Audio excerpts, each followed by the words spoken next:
Hello and अस्सलाम वालेकुम, welcome back to our YouTube channel.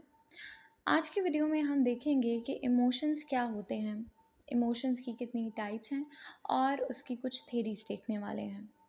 तो सबसे पहले तो मुझे ये बताइए कि इमोशंस का क्या मतलब है। इमोशंस यानी जज्बात, राइट। तो अब हम इसकी डेफिनेशन की तरफ बढ़ते हैं। अब जो हमारे पास इमोशन वर्ड है ना, वो लैटिन वर्ड से डिराइव हुआ है, एमोवियर से, विच मीन्स स्टिर्ड अप और टू एक्साइट। दैट मीन्स कि हमारे जो इमोशंस है ना, वो एक हमारे एक्साइटेड स्टेट होती है। सो इमोशन इज एक्साइटेड स्टेट और stirred up state of an individual and it is purely a private experience। अब हो सकता है कि आप अगर किसी चीज़ पे खुश हो रहे हो तो मे बी दूसरा बंदा खुश ना हो रहा हो।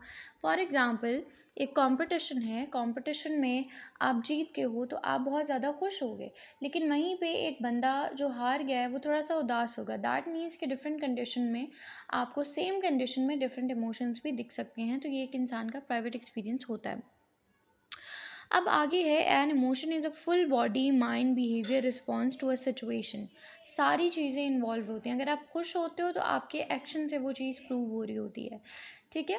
दैट मीन्स कि ये इमोशन एक सब्जेक्टिव रिस्पॉन्स है अलॉन्ग विद या accompanied with a psychological change, ठीक है। तो आगे से देखते हैं। अब यहाँ पे अगर हम इसके करेक्टरिस्टिक्स देखें तो सबसे पहले emotions are universal. That means कि हर जगह है, ठीक है।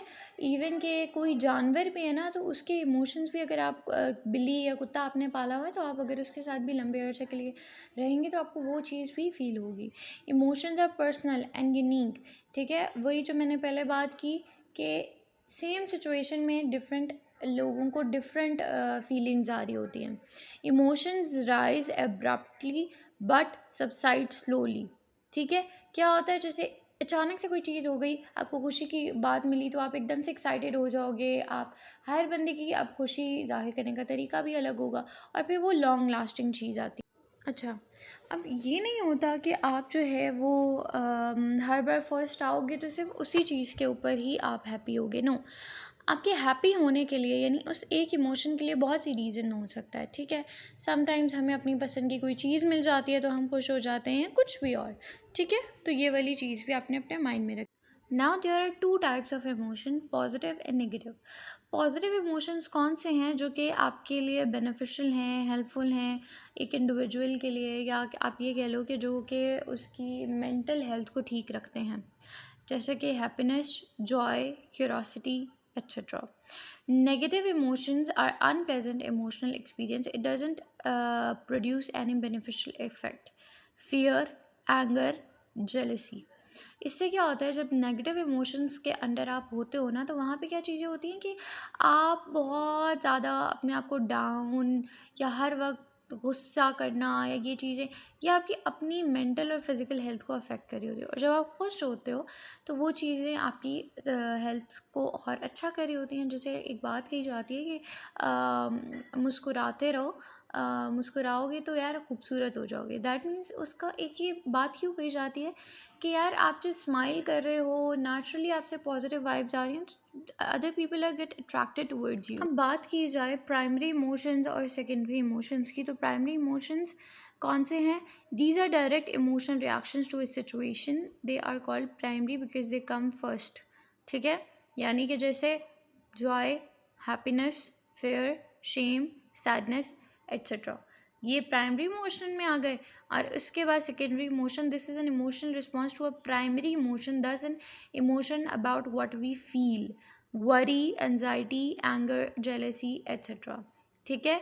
अब पहले क्या होगा, हम उदास हैं, उदास होने की वजह क्या है, ठीक है। समटाइम्स ये होता है हमने कोई परेशानी है तो उदास हैं, एंजाइटी है, डिप्रेशन है, एंगर है, जेलेसी है। किसी को कामयाब देख के हम पहले उदास हुए और वो उदासी असल में क्या है, जेलेसी है, ठीक है। तो ये, और फिर आगे टर्शरी इमोशंस भी आ जाते हैं जो कि सेकेंडरी इमोशन के आगे रिस्पॉन्स में। अच्छा, अब इसमें होता क्या है कि किस तरह से हमारा कोई रिस्पॉन्स जनरेट होता है। तो सबसे पहले क्या आएगा, इन्वायरमेंट से स्टिमुलाई आएगा, then cognitive appraisal, then internal body changes and then response to emotion, ठीक है। यानी क्या हुआ, हमें कोई खुशी की खबर मिली, कॉग्निटिव अप्राइजल, एकदम से हमारे जो बॉडी के हार्मोन्स वगैरह हैं वो एक्टिव हो गए, ठीक है, माइंड हमारा एक्टिव हो गया, इंटरनल बॉडी चेंज या फेशियल एक्सप्रेशन क्या हुआ कि हम एकदम से हमारे फेस पे वो चीज़ दिखने शुरू होगी। खुशी होती है तो आंखों से खुशी चमकना, मतलब आंखें चमकना स्टार्ट कर देती हैं, और फिर हम कोई भी चीज़ होती है तो उसका रिस्पॉन्स दे रहे होते हैं किसी भी स्टिमुलाई के अगेंस्ट। अच्छा, तो अब हम बात करते हैं कि जब भी हम कोई भी इमोशन होता है तो उसके दौरान चेंजेस क्या क्या आ रहे होते हैं। अब फिजिकल चेंजेस क्या हैं? फेशियल एक्सप्रेशन सबसे पहले। Each emotion has its definite facial expression. Various muscle of the face such as the muscle of the eye, nose, lips and forehead undergo changes by twisting and twitching. That means smile कर रहे हो अलग है, गुस्से में हो आपके जो फोरहेड है वो थोड़ा सा श्रिंक हो जाएगा, वहाँ पे लाइंस पड़ जाएंगी, ठीक है। सैड हो तो कुछ और है, रो रहे हो तो कुछ और है, डर गए हो तो आपका फेशियल एक्सप्रेशन कुछ और है। Muscular adjustment, under certain emotional expression the muscle of the body make automatic adjustment. ठीक हो गया, आगे चल। Now comes voice changes. Voice also tells us about the emotion of an individual. जब हम लोग हैप्पी होते हैं हमारी वॉइस समटाइम लाउड हो जाती है, या हमारी वॉइस में वो एक्साइटमेंट पता चल रही होती है। जब हम बहुत ज़्यादा सैड होते हैं तो हमारी वॉइस जो है वो बहुत ज़्यादा लो हो जाती है। गुस्से में होते हैं तब अलग होती है। Release of energy, during emotion a lot of energy is release to meet the emergency situation. Our liver releases glycogen which get converted into glucose and it gets burn releasing energy. अब फिर अगला क्या है? Respiration and circulation. In order to supply more oxygen lung function faster and so breathing become shallow and faster. Further there is an increase blood pressure and heart beat. That means कि जब हम खुश हो रहे हैं या गुस्से में हैं या कुछ और है तो उसमें सर्टेन आपके चेंजेस आ रहे होते हैं। क्या कभी कभार ब्लड प्रेशर ऊपर चला जाएगा, खुशी है या गुस्सा है मुंह लाल हो जाएगा, ठीक है, तो ये चीज़ें आ जाती हैं इसके अंदर। आगे आ जाते हैं secretory changes. There is a significant change in various glands. The flow of these secretion in the form of saliva, tears, sweat, etc. ठीक है, परेशानी है, डर है, पसीना आ रहा है, डर है, आंसू आ रहे हैं, मैं उदास हूँ, आंसू आ रहे हैं, ठीक है, ये वाली चीज़ें। Changes in thermoregulation. There is a change in temperature of the body at the time of intense excitement. It generally goes down. Digestive change during emotion. Digestive system get affected during emotion. State of stomach and intestine work quietly slow. Sometimes it increases the function. बात सुनी है वो, अरे यार खुशी से ना मेरी भूख ही मरी है, या यार इस टेंशन से मेरी भूख ही मरी है, ये वो बात है। अब आ रहा है ब्रेन फंक्शनिंग और other changes. Brain functioning, emotion changes are sensory and perceptual processes. Other changes, erection of hair, जैसे गूज बम्स आ जाते हैं, stimulation of sweat glands, dryness of mouth, pupil become dilate, redness of the face, changes in body movement, blood clots more quickly in case of wounds. अच्छा, अब psychological changes की बात की जाए तो during intense emotion are attention and perceptual process get altered. ठीक है, क्या होता है, हमें समझ नहीं आ रहा होता कि क्या करें। Our thinking and reasoning will be affected adversely. Exactly, इंसान कभी परेशान होता है तो वो परेशानी में बहुत गलत फैसले भी ले सकता है। इस तरह बहुत ज़्यादा जब आप ओवर एक्साइटेड होते हो तब भी आप बहुत ज़्यादा गलत फैसले कर देते हो। Learning will be slowed down during emotion, memory will be inhibited. Disorientation of time, place and person may experience during an intense emotion. आगे चलें, person may be unable to concentrate in his task. बहुत ज़्यादा परेशानी है, नहीं हो रहा होता, बहुत खुशी है, काम नहीं हो रहा होता। Decrease ability to analyze and solve problems. Decrease in self confidence and self esteem. ये it only happens जब आपका कोई परेशानी है, या फिर आप सैड हैं, ठीक है, फेयर है, उसमें आ जाता है। Person may become dull, withdrawn and pessimistic. In certain emotion one may become aggressive, become homicidal and suicidal idea.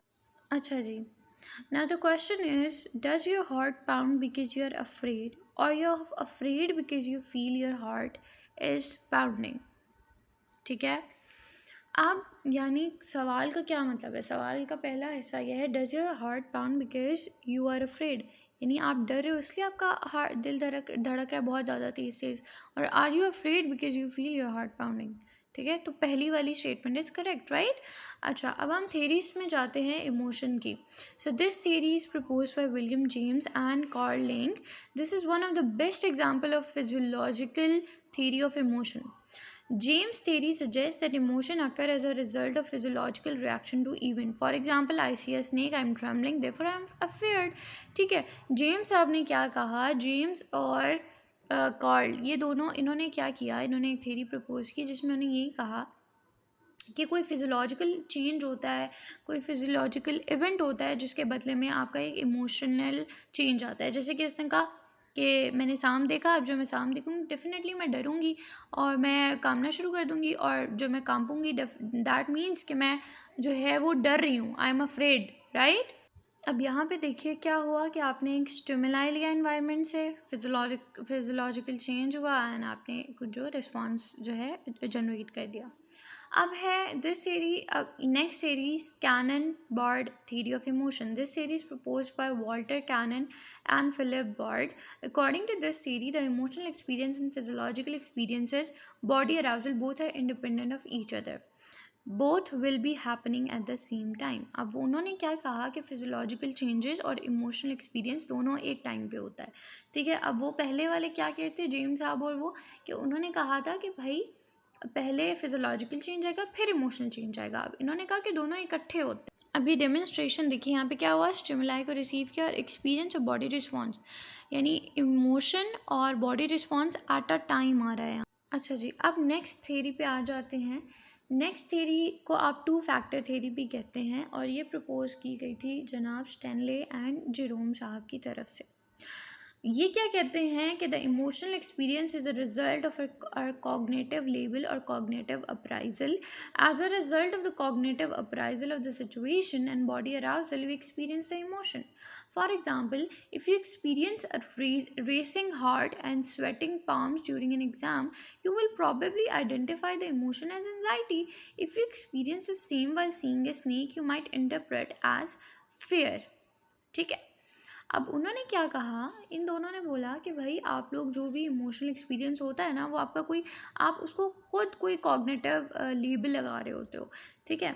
और मतलब हम खुद उसको कह रहे हैं कि भाई ये आ रहा है, ठीक है. जैसे कि हम एग्ज़ाम सामने है, ठीक है, हमारे हाथों पे पसीना आ रहा है, दिल बहुत ज़ोर ज़ोर से धड़क रहा है, तो हम कहेंगे कि यार ये चीज़ हो रही है, तो अच्छा ये वाला इमोशन कौन सा है, ये मुझे अभी एंजाइटी हो रही है, ठीक है. सांप को देखा तो आप उसको इंटरप्रेट करोगे कि हाँ भाई अब मुझे जो है वो मैं डर रहा हूँ इस पॉइंट पे.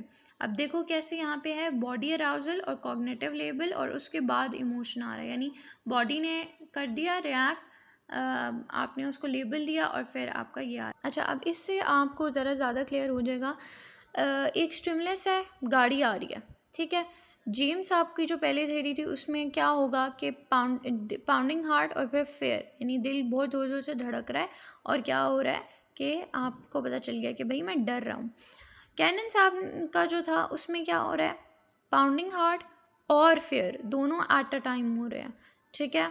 और जो हमारे स्टैनले साहब थे उनके क्या हो रहा है कि पहले दिल भी बहुत ज़ोर ज़ोर से धड़क रहा है, फिर आपने उसको एक कॉग्निटिव लेबल दिया कि हाँ आई एम अफ्रेड, और फिर आपको पता चला कि यार this is the emotion of fair. Well this was all for today's video. Hope आपने वीडियो एंजॉय की होगी और कुछ सीखा होगा.